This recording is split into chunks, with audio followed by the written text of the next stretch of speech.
Se eu falei que a nossa semana durou muito tempo, imagina a espera aqui da família de Marielle Franco. Mais de quase 7 anos até assistir ontem, né, ao julgamento e a condenação dos assassinos Rony Lessa e Élcio de Queiroz. Familiares de Marielle Franco e do motorista Anderson Gomes miram agora nos mandantes do crime. Chiquinho e Domingos Brazão, além do ex-chefe da Polícia Civil do Rio, Rivaldo Barbosa, estão presos desde março, serão julgados pelo Supremo Tribunal Federal. E ontem, em julgamento no Rio, Rony Lessa, réu confesso da execução de Marielle Anderson, pegou 78 anos e 9 meses de cadeia. E Élcio de Queiroz, que dirigiu o carro usado no crime, foi condenado a 59 anos e 8 meses de prisão. Quem acompanhou esse julgamento desde as primeiras horas, dos primeiros depoimentos, foi a Gabriela Morgado, que está aqui conosco para trazer mais detalhes e também sobre a reação dos familiares depois desse anúncio da condenação, né, Gabriela? Bom dia. Isso, Carla. Bom dia para você, Sheila Megali, para todo mundo que acompanha a gente. Essa foi uma sentença que saiu ontem por volta das 6h30 da tarde, depois de 2 dias de muitos relatos, depoimentos de 8 testemunhas, interrogatórios, as alegações finais do Ministério Público e também da Defesa ontem. Então foi um processo de 2 dias, mas depois de investigações aí, né, e de um processo na Justiça de 6 anos. E quando a sentença foi lida, foi muito emocionante para a família, todos se abraçaram, família do Anderson, família também da Marielle, muito ali emocionados, disseram que aquele era um dia de justiça sendo feita, e o que chamou muita atenção também foi a leitura da sentença, né? O júri formado aí, foi um júri sorteado e formado por 7 homens, então deu essa sentença para Rony Lessa e também Élcio de Queiroz, e quem leu foi a juíza Lúcia Glioche, chamou atenção porque ela disse que a justiça chega para todo mundo. A justiça chegou para os senhores Rony Lessa e Élcio de Queiroz. Os senhores foram condenados pelos jurados do 4º Tribunal do Júri da capital. 78 anos e 9 meses de reclusão e 30 dias multa para o acusado Rony.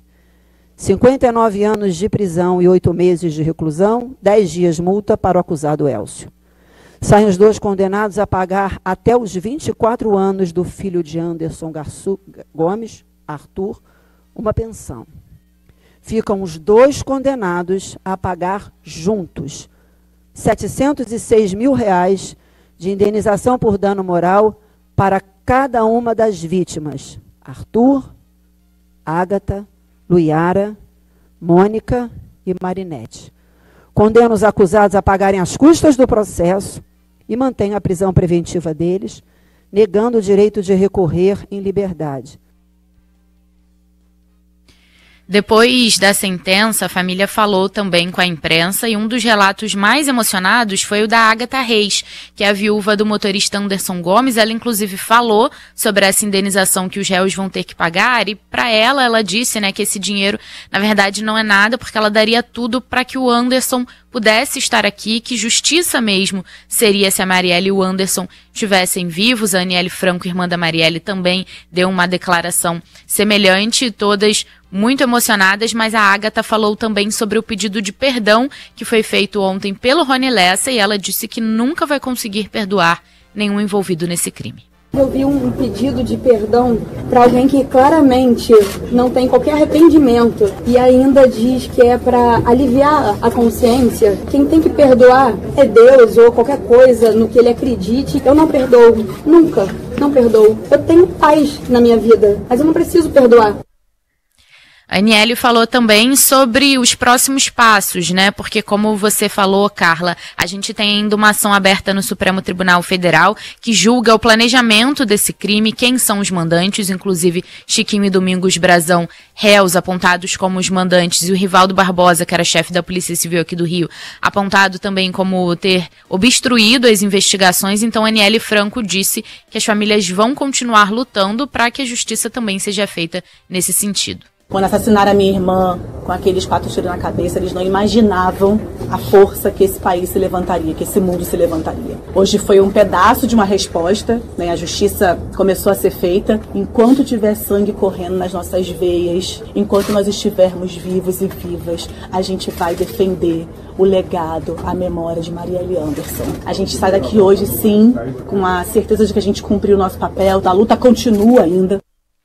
O que a Aniele falou também é que a sentença foi um recado contra a violência no Rio de Janeiro, contra a violência política, né, já que o crime foi um crime político contra uma vereadora eleita. Isso também repercutiu bastante no noticiário internacional, na imprensa internacional. A gente viu a notícia da sentença saindo, por exemplo, no El País, um jornal espanhol, no Le Monde francês, no The Guardian britânico e tantos outros que ressaltaram, inclusive, que Marielle foi a 5ª vereadora mais votada, né, quando foi eleita, então, aqui para a Câmara Municipal do Rio de Janeiro, que era uma mulher negra, uma mulher LGBT, e todos ressaltaram como esse foi um caso de grande repercussão de violência política aqui no Rio de Janeiro. Agora, a gente não tem uma data definida para um possível julgamento no STF, mas aqui no Tribunal de Justiça do Rio, o próprio Ministério Público pode recorrer para uma pena maior do que a que foi dada para o Rony Lessa e também para o Elcio de Queiroz. Depois, inclusive, da sentença, os promotores deram ali também uma entrevista coletiva à imprensa, disseram que ainda vão ler a sentença para saber se devem pedir ou não, entrar ou não com esse recurso. A gente também espera para saber se as defesas dos réus vão entrar com recurso ou não contra essa pena, pessoal. Gabi, deixa eu te perguntar, até porque muitos ouvintes estão mandando mensagens para cá. Você já citou que os mandantes Chiquinho e Domingos Brazão, além do ex-chefe da Polícia Civil, Rivaldo Barbosa, serão julgados pelo Supremo Tribunal Federal. E aí muitos ouvintes perguntando por que disso exatamente, mas acima de tudo queria saber qual o prazo, tem um prazo, com que perspectiva a gente trabalha para esse julgamento no Supremo? A gente tem uma expectativa que haja ainda um julgamento ainda nesse ano, então nesse semestre a gente tem aí 2 meses até o final do ano e a expectativa é que tenha então um julgamento, porque a gente viu desde agosto os depoimentos de diversas testemunhas no Supremo Tribunal Federal e também o interrogatório dos réus, além do Chiquinho e do Domingos Brazão, também do Rivaldo Barbosa, outras 2 pessoas que são apontadas ali como milicianos que estariam envolvidos com esse crime, com esse planejamento, também são réus, todas elas prestaram depoimento, então agora a gente pode caminhar para a possível marcação de uma definição, né, desse julgamento, mas que ainda não tem data e não tem um prazo. A expectativa é esse ano, mas pode sempre passar, pode acontecer no ano que vem. Em relação ao STF, a gente viu, né, que ao longo desses 6 anos de investigação do caso Marielle, a gente teve, por exemplo, a mudança de 5 delegados aqui no Rio de Janeiro, passando pelas investigações na Polícia Civil, até que no ano passado a Polícia Federal abriu a própria investigação. Então, já foi para uma instância superior, a gente falando aí de uma Polícia Federal, uma instância nacional, e aí essa ação que foi aberta também no Supremo Tribunal Federal, até porque a gente lembra também, pessoal, que o Chiquinho Brazão, ele é deputado, claro, ele está preso, acusado por esse crime, já é réu, mas ele ainda é um deputado federal, então ele também tem esse foro, né, para poder ser julgado no Supremo Tribunal Federal. Lembrando que o Domingos Brazão é conselheiro também do Tribunal de Contas aqui do estado do Rio de Janeiro. Bom, os crimes denunciados pela PGR no caso de Domingos e Chiquinho Brazão, organização criminosa, com aumento de pena por emprego de arma de fogo e homicídio qualificado, isso tanto para Chiquinho quanto para Domingos Brazão. No caso de Rivaldo Barbosa, homicídio qualificado. A gente vai seguir, é claro, acompanhando todas as repercussões dessa condenação de ontem, mas principalmente os próximos passos relacionados a esse julgamento no Supremo Tribunal Federal. Gabi, obrigado pelas informações. Bom trabalho. Para vocês também. O Congresso vai receber nos próximos dias a chamada PEC da Segurança Pública apresentada pelo governo. Ontem, 18 governadores e vices foram recebidos pelo presidente Lula no Palácio do Planalto. Esse texto torna efetivo o Sistema Único de Segurança Pública, criado em 2018, que integraria as redes das polícias para que elas possam dividir informações de inteligência e ainda haveria mudanças nas funções da Polícia Federal e da Polícia Rodoviária Federal, no caso da PRF, até uma mudança de nome, mas quem vai explicar para a gente é João Pedro Melo. Bom dia para você, JP. Oi, Megali, bom dia a você, bom dia a todos que estão nos acompanhando. O Congresso vai analisar nos próximos dias essa proposta de emenda à Constituição que trata de mudanças no enfrentamento ao crime organizado, né? Na segurança pública do país também. Pelo texto, o governo federal repetiria o modelo estadual que usa 2 forças policiais diferentes, né? A Polícia Judiciária. Oi, perdão. O Temer tem um recadinho pra você aqui, ó. Pois é, precisando de uma pastilha. Deu aquela praticamente sem voz, na garganta. Ele amanheceu quase sem voz, é sério? É sério. Foi agora na hora de entrar no ar que eu percebi isso, porque eu não falei com ninguém de manhã, né? Bom, então vamos fazer o seguinte, Vamos. Só descobriu agora. Gasta a voz só pro estritamente necessário. A gente vai ouvir o Lula, o Caiado e o governador do Rio de Janeiro, Cláudio Castro. Manda bala. Exato. Vamos lá. Então, vou só terminar essa parte aqui, depois a gente continua com outros assuntos. Nessa fala, então, o presidente Lula defendeu um pacto contra o crime organizado e admitiu que o crime é uma organização poderosa que está envolvida em todos os setores da sociedade. Ele, inclusive, disse que muitas pessoas ligadas a essas organizações estão sendo indicadas para cargos públicos. Vamos ouvi-lo. Eles estão em quase todos os estados disputando eleições, elegendo vereador, sabe? E quem sabe indicando pessoas para utilizar cargos importantes, sabe, nas instituições brasileiras. Bom, o governador do estado de Goiás, Ronaldo Caiado, destacou que os estados estão tendo poder usurpado pelo Congresso Nacional. Não vou caminhar numa situação como essa, aonde nós estamos aqui apenas a pagar salário e receber ordem do Congresso Nacional e da União para dizer como é que eu vou me comportar em Goiás. Isso é inadmissível, é uma usurpação de poder, é uma invasão de prerrogativa, numa prerrogativa que já está garantida a nós, governadores. Bom, o governador do Rio de Janeiro, Cláudio Castro, apontou que é preciso mudar a lei para que se tenha controle total na segurança pública. E acho que está muito claro que a segurança pública é o principal problema do Brasil hoje, e até que a gente consiga resolver isso, retirar o gasto com segurança pública da lei de responsabilidade fiscal e do teto de gastos. Hoje, governadores ficam presos para chamar policiais, para fazerem investimentos, infelizmente, concorre com educação e com saúde. Então, a gente não consegue investir. Eu, por exemplo, gasto 13 bilhões por ano em segurança pública, 8 bilhões com educação e 7 bilhões com saúde. O gasto com segurança, ele praticamente toma todo o meu espaço fiscal para que a gente possa estar, inclusive, investindo em educação. Foi um dos pontos quando o senhor, muito sabiamente, quis indexar ao Propag, ao investimento em educação. Nós falamos que nós não temos campo fiscal para investir em educação hoje. Certamente vamos ferir a lei de responsabilidade fiscal e o teto de gastos. Bom, o presidente Lula convocou esse encontro depois do período eleitoral, isso porque o assunto vem sendo obviamente discutido nos últimos meses, justamente por causa das disputas pelas prefeituras, e ganhou muita força depois daquele tiroteio no Rio de Janeiro que deixou 3 pessoas mortas. Portanto, expectativa de que esse texto seja apresentado o mais rápido possível ao Congresso. E mais uma vez, pessoal, pedindo desculpa por essa voz que eu realmente não tinha percebido até o momento de entrar no ar, viu? Acontece, não tem problema, o JP vai descansar e a gente toca aqui o segundo assunto. Mas Cotor tá de climão, hein, gente? Depois dessa fala do Caiado, o Lula também rebateu, né? Dizendo, olha, quem deveria ter chamado essa reunião aqui é o Caiado, porque estado de Goiás não tem violência, não tem nada, né? A gente tem que adotar esse modelo para todo o Brasil. Algo pra gente prestar atenção. É um assunto... Beijo, JP. Beijão, pessoal. Tamo juntos. É um assunto, obviamente, super delicado. O Brasil é uma federação de estados, afinal de contas, e os estados, de acordo com a Constituição, com o regimento institucional brasileiro, tem espaço ali para criar suas regras, para treinar a sua polícia, para administrar as suas polícias e as suas estratégias de segurança pública.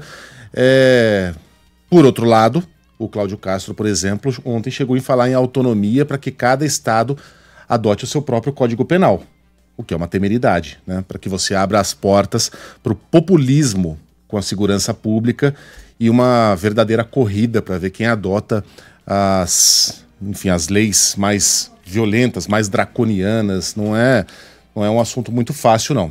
Tá? Tem que ser bastante analisado, com muito cuidado. E o outro assunto do JP, só para a gente não deixar de falar do assunto, era a oficialização que deve acontecer na semana que vem pelo União Brasil do apoio ao deputado Hugo Mota na corrida à presidência da Câmara. Hugo Mota já tem o apoio de legendas como o PL, o PT, o PP, o MDB, o PCdoB, o PV e o Podemos. Olha só que míriade, né? Eclético. Eclética. de partidos. Ontem o União Brasil teria inclusive batido o martelo para a retirada da candidatura do Elmar Nascimento. O Elmar já adotou um discurso meio derrotista, falando para mim tá bom, para mim é aquela coisa de quem perde o Oscar, né? Para ser indicado já foi um grande privilégio. E, bom, no final das contas escolhe-se o nome aí que vai seguir administrando e tocando para frente as emendas do relator e o orçamento secreto, que hoje já não se chama mais orçamento secreto, as emendas PIX, chame como quiser, enfim, para manter o sistema que vem fazendo com que o dinheiro jorre nos gabinetes dos deputados. Enquanto isso, na vida real, começam a valer hoje as mudanças nas regras para o financiamento de imóveis pela Caixa Econômica Federal. A partir de agora, o valor de entrada será de pelo menos 30% do valor do bem. Antes, era de 20%, valor do bem, né? Parece que é o valor do bem. Não, é o valor do imóvel, tá? 30% agora. Ou seja, a parte financiável será de, no máximo, 70%.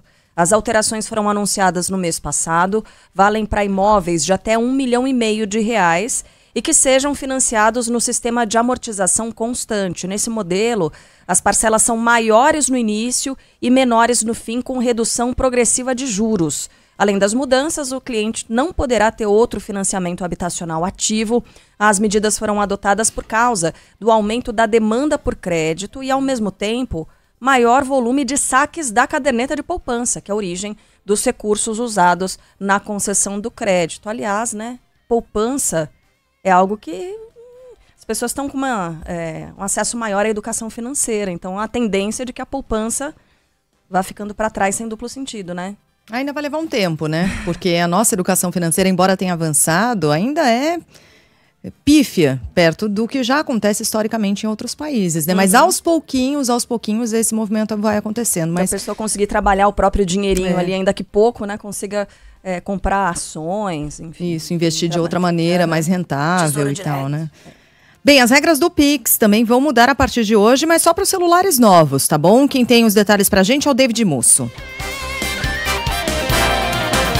Transações via Pix de valor superior a R$200 só poderão ser feitas a partir de celulares ou computadores cadastrados nas instituições bancárias. A regra passa a valer hoje e integra um pacote de mudanças anunciadas pelo Banco Central para dar mais segurança às transferências. A diretora do Procon do Paraná, Cláudia Silvano, diz que a exigência evita o uso das chaves Pix por potenciais fraudadores. Quando há golpe, normalmente se utiliza o Pix em outro aparelho. Então, por isso, essa nova regra. Então, se o consumidor trocou o seu celular, trocou o seu computador, ele vai ter que cadastrar esses aparelhos junto à instituição bancária. Para o consumidor que já cadastrou o celular ou o computador na instituição bancária, não é necessário um novo cadastro. Além do limite de transferência, o BC passa a exigir dos bancos um gerenciamento de risco para identificar e bloquear envios de Pix fora do padrão do consumidor.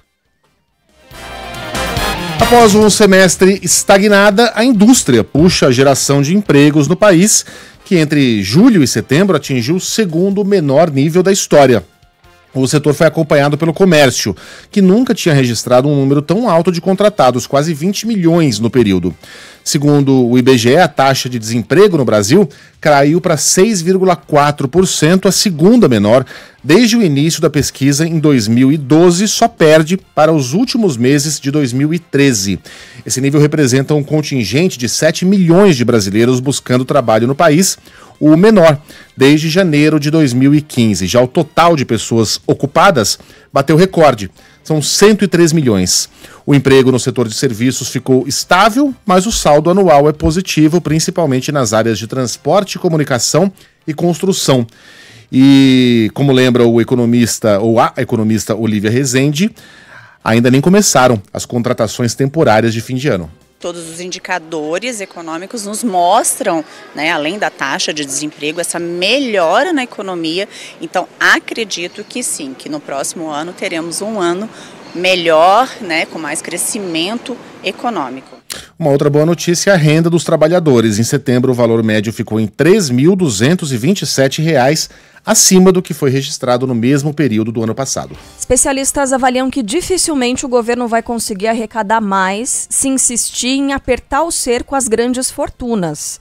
Nesta semana, os deputados derrubaram na Câmara um imposto que atinge os mais ricos e que constava na segunda fase de regulamentação da reforma tributária, aquele imposto que a gente sonha pagar dos milionários.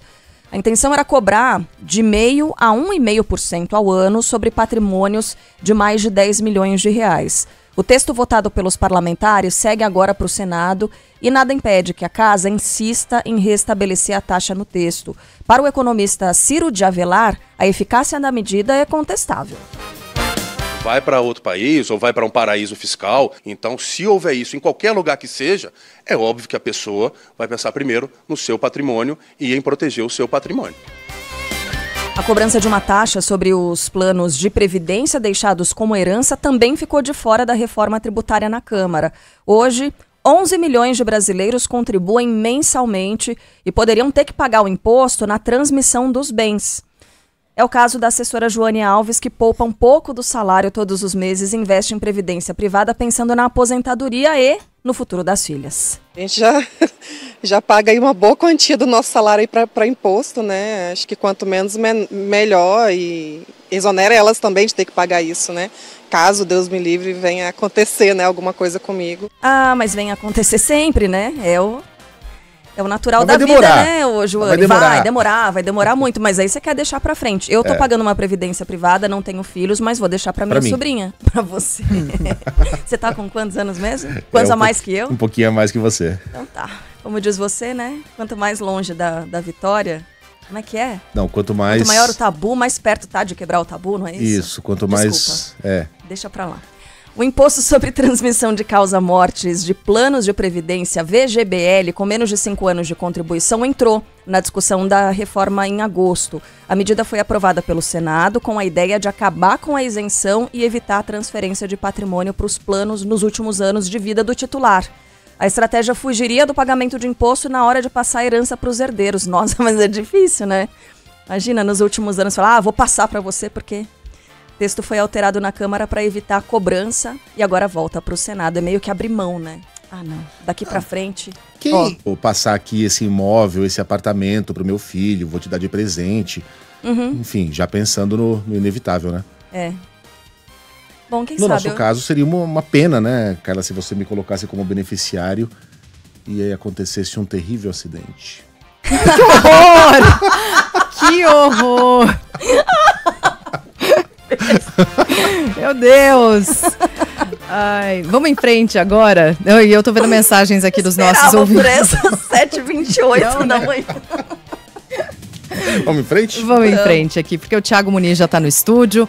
A gente tem a atualização de uma operação da Polícia de São Paulo, cumprindo agora mandado de busca e apreensão na sede da Mancha Verde, torcida organizada do Palmeiras, envolvida na emboscada aos torcedores do Cruzeiro na rodovia Fernão Dias, naquelas cenas de selvageria, de barbárie. Desde ontem, o presidente, o vice, um diretor e outros 3 integrantes da Mancha são considerados foragidos e assim continuam. Thiago, bom dia. A última informação, Sheila, bom dia, é que assim permanecem. A Polícia Civil de São Paulo ainda faz buscas pelos integrantes da Mancha Alviverde envolvidos na emboscada a torcedores do Cruzeiro na rodovia Fernão Dias. A gente relembra, o caso aconteceu no domingo, terminou com 1 morto e 17 feridos, sendo que 2 continuam internados em hospitais de Mairiporã e Franco da Rocha, na região metropolitana. Entre os que tiveram as prisões decretadas pela Justiça estão o presidente da Mancha Alviverde, Jorge Luiz Sampaio Santos, o vice-presidente Felipe Matos dos Santos, o diretor Leonardo Gomes dos Santos, o Leandrinho.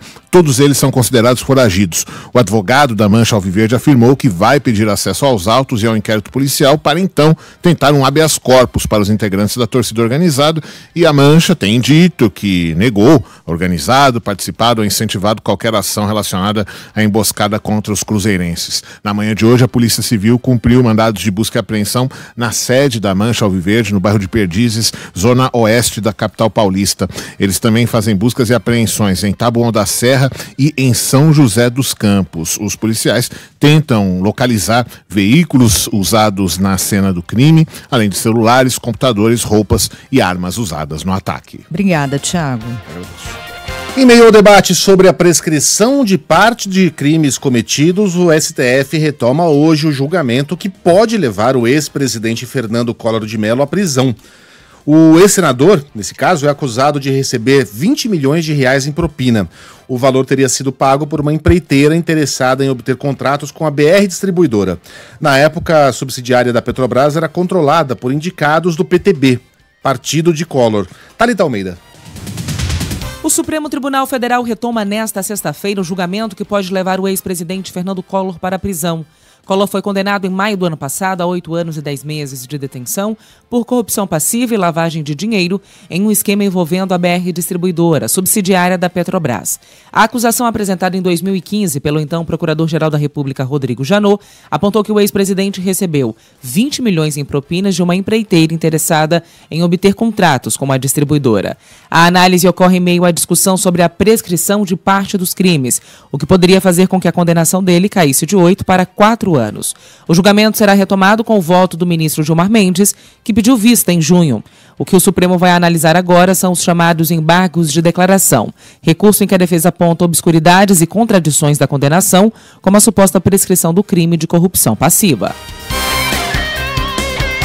O Exército indicia os coronéis responsáveis pela carta com teor golpista redigida em 2020. Assinado por 37 militares, o documento pressionava por um 22, golpe. Só eu falei quanto? 2020.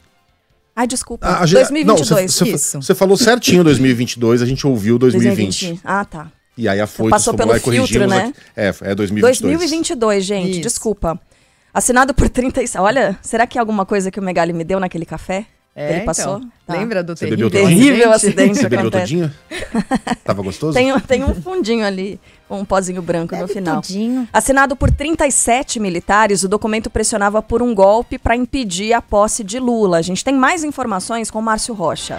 Depois de alguns meses de investigação, o Exército Brasileiro concluiu o inquérito policial militar e indiciou 3 dos 4 coronéis apontados como autores de uma carta que pressionava o comando da instituição a dar um golpe de Estado. Foram indiciados Anderson Lima de Moura, que está na ativa, Carlos Giovanni Delevate Pazini e José Otávio Machado Rezo Cardoso, que estão na reserva. A investigação concluiu que os 3 cometeram os crimes previstos no Código Penal Militar de incitar a indisciplina, que prevê pena de 2 a 4 anos de prisão, e crítica indevida, com pena de 2 meses de detenção. Segundo o Exército, a investigação contra Alexandre Castilho Bittencourt da Silva, que também está na ativa, ainda não foi concluída, porque ele conseguiu uma decisão provisória que suspende parte da sindicância. É gozado, né? É como se a gente vivesse em 2 realidades.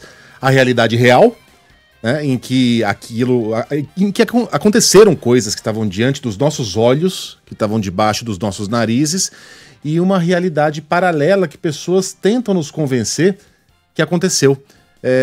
Olha, o que aconteceu no Brasil não foi uma tentativa de golpe, jamais houve uma tentativa de golpe, onde já se viu golpe sem arma, sem tanque. Aquilo era um quebra-quebra, não tinha nada de golpe, não tinha essa intenção. Aí, por outro lado, você vê uma carta assinada por militares, você vê uma minuta golpista passando de mão em mão, né? Inclusive na gaveta de ministro da Justiça e de presidente da República. Você vê declarações saindo da boca do presidente de que quer a autorização da população. Você vê um militar escrevendo para o assessor direto do presidente, dizendo ele tem que dar a ordem, e o assessor dizendo ele só não dá porque não confia no comando militar.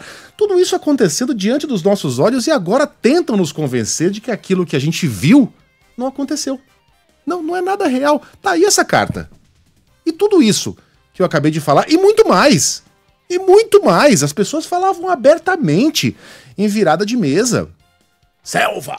Né? Quando visitavam aqueles acampamentos golpistas, tava lá o cartaz, tava lá a bomba plantada no aeroporto de Brasília. Tudo isso foi real, tudo isso aconteceu, nós vivemos tudo isso. Escapamos, né? Pode ter sido, sob vários aspectos, uma tentativa meio mambembe, meio circense, meio tabajara, com o perdão da expressão aqui, de se dar um golpe de Estado, mas o que aconteceu foi uma tentativa de golpe de Estado. Tá? Nunca esqueçamos disso. Não permitamos que alterem a realidade que nós vimos, vivemos e sentimos. Mais de 5 milhões de estudantes se preparam para realizar a primeira prova do Enem nesse fim de semana. No domingo, os candidatos vão fazer a redação, responder a perguntas de linguagens e ciências humanas. Fala aí, Janaína Moradilo. O primeiro dia de provas do Enem será realizado neste domingo em todo o Brasil. Além da prova discursiva, o candidato vai precisar responder 45 questões objetivas de linguagens e outras 45 de ciências humanas. A duração das provas desta primeira etapa será de 5 horas e meia. Já no domingo seguinte, dia 10 de novembro, será a vez das provas de ciências da natureza e matemática. Cada área terá 45 questões objetivas que precisam ser respondidas em até 5 horas. Ao todo, mais de 4.300.000 pessoas estão inscritas no exame, usado como um mecanismo de acesso ao ensino superior. O gabarito oficial deve ser divulgado no dia 20 de novembro. A previsão é de que os resultados sejam publicados no dia 13 de janeiro de 2025. Para mais informações, acesse o site enem.inep.gov.br/participante. As equipes de resgate mantêm as buscas por desaparecidos na pior tempestade da história na Espanha. Lembra que ontem, nesse horário, nós falávamos de 95 mortes? Até agora, as autoridades confirmam 158 mortes na região de Valência. Cenário ainda é de terra arrasada e agentes do Exército foram convocados para ajudar nos trabalhos de buscas. Rodovias e ferrovias seguem bloqueadas, muitas delas por carros empilhados pelas chuvas torrenciais. Daqui a pouco a gente tem mais informações com o nosso correspondente falando direto da Europa, com Felipe Killing.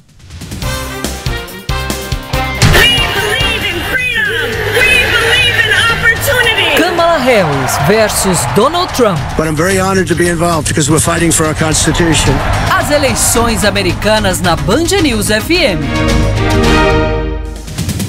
Faltando menos de uma semana para o fechamento das urnas nos Estados Unidos, Kamala Harris e Donald Trump seguem tentando votos naqueles locais que podem decidir a eleição. Fala aí, Yuri Queiroga. Kamala Harris e Donald Trump continuam as campanhas em estados-chave a poucos dias da eleição norte-americana. Em um comício realizado em Nevada na noite desta quinta-feira, o ex-presidente voltou a atacar imigrantes. O republicano disse que eles fazem os criminosos parecerem bonzinhos. Trump ainda afirmou que os imigrantes estão tomando as escolas e os hospitais americanos. Kamala Harris iniciou o comício em Phoenix, no Arizona, dando informações práticas sobre como votar. A democrata, atual vice de Joe Biden, disse que essa é uma das eleições mais importantes da vida americana. A candidata voltou a dizer que entraria no gabinete da presidência com uma lista de tarefas, enquanto Trump entraria com uma lista de inimigos. Bom, eu vou explicar, tá, por que eu tô com um palpite, uma coceirinha aqui no joelho, me dizendo que a decisão vai sair na madrugada de quarta-feira. Primeiro, a palavra aqui dos especialistas, tá? Como todo mundo já ouviu por aí, o que vai decidir a eleição nos Estados Unidos é o desempenho de cada um dos candidatos naqueles chamados swing states, né, os estados pêndulo. É o que diz o genial professor de Relações Internacionais da SPM, Leonardo Trevisan, que foi convidado da série especial de entrevistas do Band News Station sobre a corrida presidencial americana. Ele lembra que 85% dos eleitores já decidiram, e esse número faz referência justamente aos estados que, conforme mostra a história, não mudam de lado. Eles sempre votam em republicanos, é o caso do Texas, que sempre elegeu republicanos, vai eleger de novo Donald Trump, e aqueles que só votam em democratas, Nova York, Califórnia. Diz o professor que são 7 os estados onde nada está definido, e é para esses que a gente tem que olhar.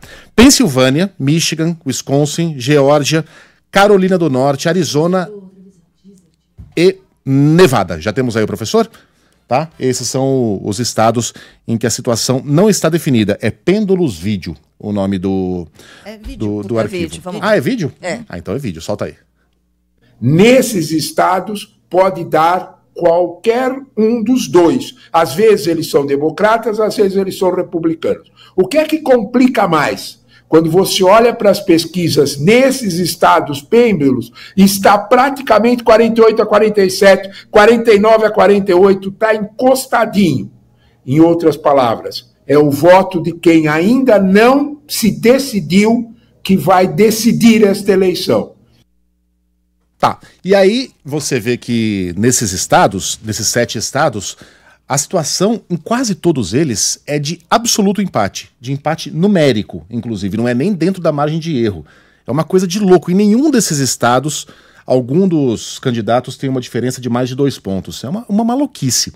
Só que aí a gente tem que se perguntar, as pesquisas vão acertar na mosca? Porque vocês devem ter notado que o humor meio que mudou, né, dos analistas, e hoje a impressão que dá é que fala-se mais na possibilidade de vitória de Trump do que de Kamala.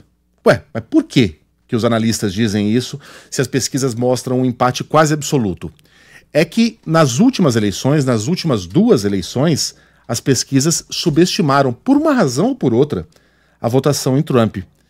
É possível que seja aquele fenômeno do voto envergonhado, em que a pessoa não diz nem pro pesquisador que vai votar naquele cara, porque aquele cara é muito controverso.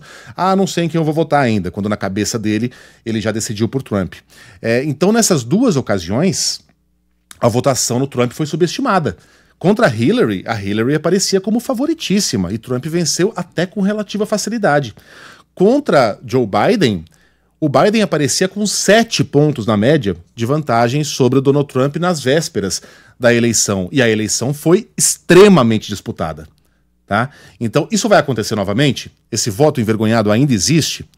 A pergunta não tem resposta, né? Os eleitores do Trump acreditam que sim, as pesquisas estão sendo ou manipuladas ou estão sendo erradas, e como ela mostra os 2 empatados, na realidade o Trump tem vantagem.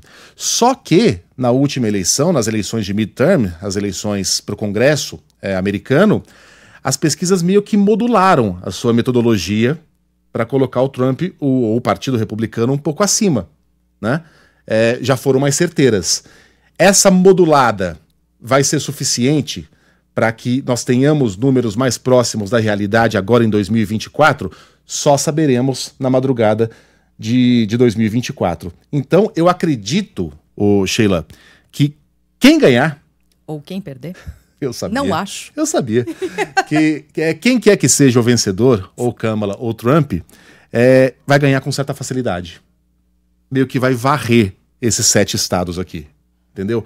E a gente já vai ter uma indicação disso logo no final da noite, quando saírem, horário brasileiro, quando saírem os resultados de estados como Pensilvânia e Carolina do Norte.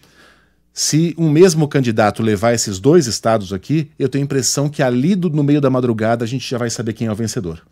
Já vai ter uma indicação forte de quem vai ser o vencedor. A gente não vai precisar esperar chegar até a Geórgia, que fica lá do outro lado do país, na costa oeste, para ver quem é que vai ganhar lá e, portanto, vai ganhar a eleição, como aconteceu 4 anos atrás. É um palpite. Posso estar errado. Talvez a contagem de votos se estenda por dias e dias e dias, mas na madrugada de terça para quarta a gente vai saber. Tá? Eu vou estar aqui o tempo todo, tá? Acompanhando. Vou chutar aqui, Carla. Às 5 da manhã a gente vai anunciar o vencedor. Ó. 5 da manhã. É um chute, tá? Do horário brasileiro. Do horário de Brasília. Tá. Horário brasileiro. Tá bom. É um chute, tá? Um palpite. Depois não vão falar assim, errou! Talvez erre, mas tem a impressão que eu vou acertar. Tá, boa. Bom, tem Corinthians, né? Informação do Corinthians. Tem, no caso. Não, na Sul-Americana não tem mais. Corinthians, né? A gente fala sobre Corinthians agora ou sobre o grande evento do fim de semana? Grande evento do fim de semana. A capital paulista já está repleta de turistas para o Grande Prêmio de São Paulo de Fórmula 1. A expectativa é que a corrida possa gerar um impacto de cerca de 2 bilhões de reais sobre a economia da cidade. Um dos setores que mais faturam com a circulação de turistas e torcedores na semana é o de hospitalidade. Na Zona Sul de São Paulo tem hotéis com todas as vagas esgotadas, está tudo ocupado já. Como conta o diretor de um deles, o Reginaldo Cunha, e um desses hotéis vai ter até uma réplica de um dos carros pilotados por Ayrton Senna, e isso virou uma atração à parte. Final de semana em São Paulo está de 40% a 50% de ocupação. A Fórmula 1 ele chega a 100%. A organização do Grande Prêmio de São Paulo estima que de todo o público, 75% é de pessoas de fora da cidade, ou são de pessoas, né, de fora da cidade. No ano passado, quando o recorde de comparecimento ao Autódromo de Interlagos foi quebrado, 267 mil pessoas estiveram nos 3 dias de competição. E caso a expectativa da Prefeitura e da organização do Grande Prêmio se concretize, haverá um crescimento de 21% em relação a 2023. No ano passado, a movimentação financeira trazida para a cidade foi de 1 bilhão e 600 milhões de reais. E como você já sabe, a Band News FM é a rádio oficial do Grande Prêmio de São Paulo de Fórmula 1, traz todas as emoções de Interlagos hoje e ao longo do fim de semana. Aliás, daqui a pouco já tem carro na pista, né, Luiz Fernando Ramos? Hoje tem carros na pista em Interlagos, preparação do Grande Prêmio do São Paulo e também a definição do grid de largada da corrida sprint. Trabalho total no momento de emoção no campeonato de 2024. Forte disputa entre Max Verstappen e Lando Norris pelo Mundial de Pilotos. Boa briga entre McLaren, Ferrari e também Red Bull pelo Mundial de Construtores. A ação começa com o único treino livre do final de semana às 11h30 da manhã do horário de Brasília. E às 3h30 da tarde a sessão é para valer. A definição do grid de largada da corrida sprint que acontece no sábado, o Grande Prêmio de São Paulo acontecendo no domingo, a prova principal, largada às 2h da tarde. Só uma correçãozinha pequenininha aqui. O raciocínio tá todo, eu mantenho ele, tá? Sobre a eleição dos Estados Unidos. Só que eu falei Geórgia pensando em Arizona, que também a Geórgia tá na costa leste. Arizona que tá mais perto lá da costa oeste e também foi um estado decisivo que a gente teve que esperar os números para saber quem seria o vencedor em 2020. Que coisa.